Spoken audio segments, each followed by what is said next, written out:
Around 7 a.m. on March 6, 1836, the guns of the Alamo fell silent. Some 200 defenders, Mexican, Tejano, Anglo, and from many other parts of the world, lay dead, having offered their lives at the altar of liberty. It wasn't the first time that San Antonians had fought for their independence, nor was it even the bloodiest battle that the town had endured. 118 years of violent history preceded the Battle of the Alamo in San Antonio, and for most of that time, and for a good period afterwards, San Antonio was the most contested point in North America.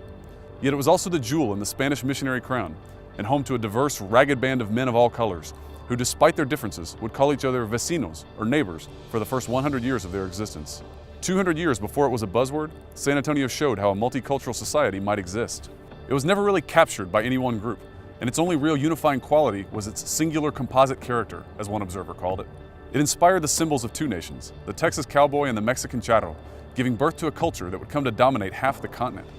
It was the spot where the Anglo and Hispanic traditions converged on a shared ideal of personal liberty and played a central role in the dramas of both Mexican and Texas independence. The goal of this series is to cover the history of San Antonio from its founding 300 years ago until the arrival of the railroad 160 or so years later, that point in time when San Antonio would begin to properly enter the fold of North American cities.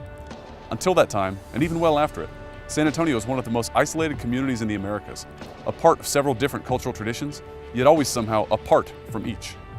This year, on the 300th anniversary of its founding, I invite you to join me as we retell the history of early San Antonio as you've never heard it before, taking advantage of new research and recently uncovered documents. Welcome to a new history of Old San Antonio.